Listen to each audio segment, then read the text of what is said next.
In the Cedars back in the late 90s, there was basically nothing. This place opened in 2000, and at that time, there was no Bills, there's no Poor David's Pub, certainly no Alamo Draft House, no other apartment buildings, no condos, no police station. There was really nobody down here. It was an area that was being pioneered. I have lived at Southside for 15 years this year. The building is 102 years old. I lived in the Cedars in the late 80s in Bitter Miller's property. We had a lot fewer eateries, not very many buildings. It was still growing. You had Lee Harvey's, you had Baby Back, you had a bunch of artists who had come here and still are here. And then there was Jack. Well, they thought at the time Jack was nuts. Didn't quite understand how this crazy Canadian could come by the fairly large assemblage. It was probably approximately 17 acres, 1,004,000 square feet of buildings in what was we call it a neglected part. Everybody thought it was a bad part of Dallas. And they also said once you started developing, whatever you do, don't call it South Side. That was taboo. So what did we know, right? So Matthews Southwest got started as a little place we could make enough money to feed the family, and it grew from there to something we could do things we enjoy doing. I'm a sucker for old buildings. I enjoy them. I love the history of them. We had done a church in Toronto and turned it into 6 residential units. That was very satisfying and profitable. So coming here, seeing Southside, it was something that had to get done. It was actually confusing to me when I looked at this market without the biases of growing up here. It was confusing to me to understand why South Dallas was discounted so heavily versus North Dallas. So I saw an opportunity that the locals really thought it was a little bit crazy to see. It took a little bit of perseverance, and really when you stood in front of the building and looked at downtown Dallas, it made no sense to me that this was available. At the time it was 17 acres, 1,007,000 square feet of space that was really there to pick up for almost free. Police headquarters, the Gillies, the Alamo Draft House, they all bring a lot of people to the area. And that was the strategy.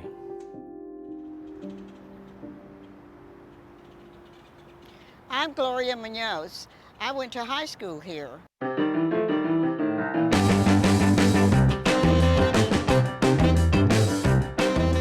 When I came here, it was in our Crozier Technical High School. It was originally called the Dallas High School.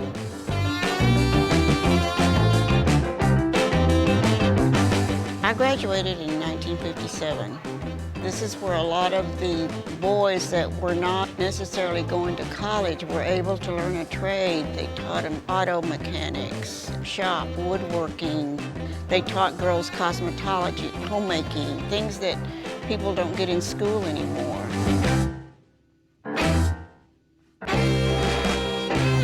Dallas High School I looked at once a week or once every 2 weeks as I came out of the Plaza of the Americas building. I would drive down the ramp and I'd see that high school and I'd say, this place has to be fixed up. It was a piece of history of Dallas that was just in bad shape sitting there. And it hurt that part of the city, I think. We buy well. And to buy well usually means there's a problem or there's a challenge on a project that others can't see, don't want to see through, or there are easier ones to manage and deal with. And again, this area is a perfect example. Nobody wanted to be here. Nobody thought there was value. Jack did. Perkins and Will actually came into the deal quite early. We had worked with them. They were actually interested in buying the building themselves before we showed up. It was in really bad shape. The floors were unsavable. It's a shame because they were gorgeous wood floors.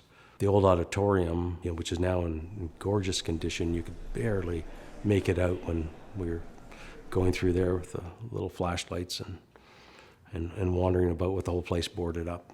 It's very satisfying to take someone through the building who went there as a kid and them tell you stories of what happened, and their happiness is terrific, and it's a huge payback. I think this was where we took typewriters all in a row.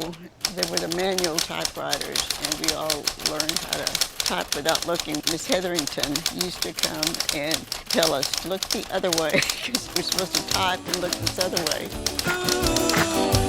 I had a hammer.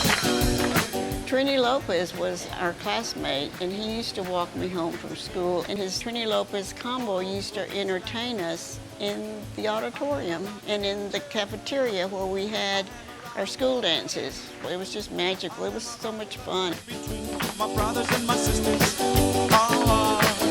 all over this land. Perkins Will is an international architectural design firm. So we have 24, 25 offices around the world. The Dallas office is the largest of all the offices. This building, when it was discovered or uncovered by Jack and his team, everybody knows it was a kind of a shell of a building. All the windows were boarded up, it was cold, it was leaky. Jack is a visionary kind of guy. His vision influences not just a site, not just a building, but a community, a broader community. They kind of influence lives of people versus a business decision. I've talked to younger staff specifically who said this is why they came to Perkins Will. This building is what they wanted to be a part of. So we have staff that lives within walking distance, within biking distance. People ride the Dart. It's exciting to pull into this place and just be part of this history, but it's also the future. Much like Jack isn't about the deal, he's about the vision. So this building is going to kickstart, going to jumpstart this edge of the community. It's going to tie us into Deep Ellum. It's going to tie us into the Arts District. It's not a piece of property, it's a vision all brought together.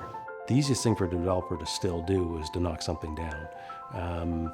That's the easiest thing. You don't save a whole bunch of money taking something old. In fact, I'm sure we spent more on the Dallas High School. We spent more restoring it than we would have to build that much space. There's no doubt in my mind. But do you end up with something unique? Yes, you do. Jack's got quite a good vision of how he sees an asset coming to development, and then myself and our team, we then execute on that vision. And the Nyla Hotel is a perfect example.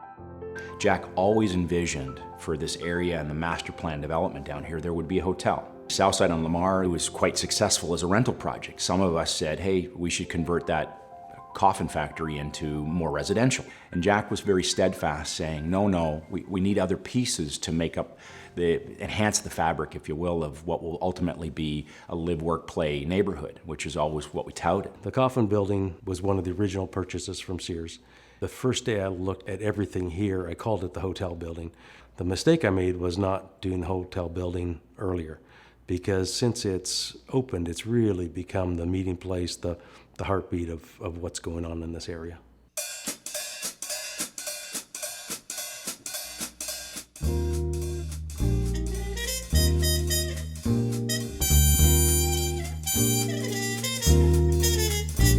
There's one more thing to do, one more thing with you, one last chance before the night is over. And you know very well what I'm thinking of. Now there's one more thing to do, and that's love. The whole love story started right here, this very rooftop. Yep. Our very first date, we came to the grand opening here, then I'll fast forward. Go ahead. So we started dating, and we also celebrated New Year's here. And finally, last year in November, you can tell that story. I was very excited and I couldn't hold back. A different ideas passed through my mind, and it finally dawned on me that I want nothing more than to propose to her here. Got all the family, friends here together. Everybody held up the sign that said, "Will you marry me?" Please. And now we're planning a wedding.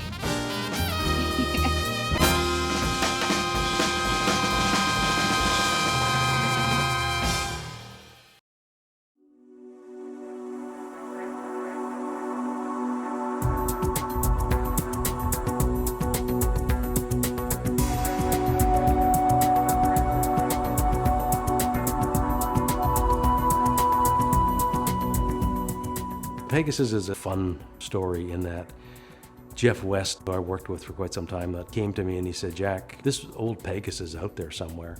We're not exactly sure where." Mary Sum, who was the city manager at the time, is willing to let us try to find it.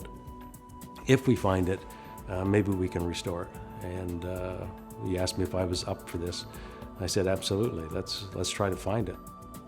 It was basically under broken lawnmowers in boxes, and we unearthed it. I saw the first parts of the Pegasus getting laid out on the floors. I was first amazed at how big this Pegasus is, because when you look at it on top of the building, it's very small. So for me, that's one of the most satisfying restorations. It was kind of our little secret project, and we gave it back to the city when, basically just after we opened the Omni.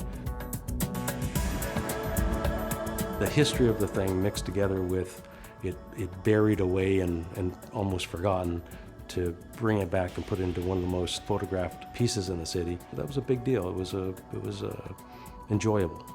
You know, here's your old Pegasus back, but it's in great shape.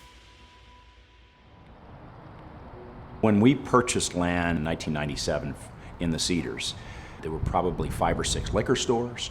You had pioneers like Bennett Miller who were down here in the Cedars doing things before we came and having a positive impact residentially. 9 iron and a driver away from downtown, but everybody just saw the wasteland, if you will, south of the canyon, south of the convention center, and really steered away from it. We saw value. Without the historic tax credits, whether it's the Sears or the Dallas High School, the NILO, without those credits, you could not make the economics work. I guess you could buy the buildings and sit on them and wait till something came, but to actually get them done, to bring them back, you need some help doing that. And those historic tax credits, the deals don't work without it. This was south of 30, south of the convention center, so it was a little bit more of an adventure than, you know, redoing the Kirby or the Wilson. Back then, when I'd be driving home, you know, no matter how late I was and, you know, what I might have been up to, I could always find my way home because there was the big lit up sign. The sign was an old Sears sign. Remember, Ron Kirk was the mayor at the time, and I used to call it the largest legal sign in the city. And he would say, Jack, don't say that. That means that there's another sign out there that's not legal. It was important for us to put a big thing up in the world and say, hey, we're here. We have people from every single background you could think of. There are all kinds of people that live here. And I tell people, when you stand in the lobby and those doors open up, you don't know who's gonna be on there. They're gonna be black, they're gonna be white, they're gonna be Jewish, they're gonna be gay, they're gonna be Republicans, lesbian, they're gonna be Democrats, trans, they're gonna be cats, they're gonna be dogs, they're gonna be children, there's gonna be everything. People figured out how to coexist in this building, so that's what makes it the coolest building in the UN, the United Nations of Dallas. I do miss living here. I mean, this is one of the best places that, you know, I've ever lived in my whole life. You're welcome for me paving the way for suburban guys like you to move into a place like this. Southside on Lamar, the Nilo Hotel, the Omni Dallas. Jack and the Matthews team truly paved the way for development to come in behind them. They're also conscientious about what they're contributing to the community. They have been some of the greatest advocates for affordable housing and bringing an affordability component to the downtown area. We are absolutely thrilled that Jack Matthews and Matthews Southwest are Preservation Dallas 2018 honoree this evening.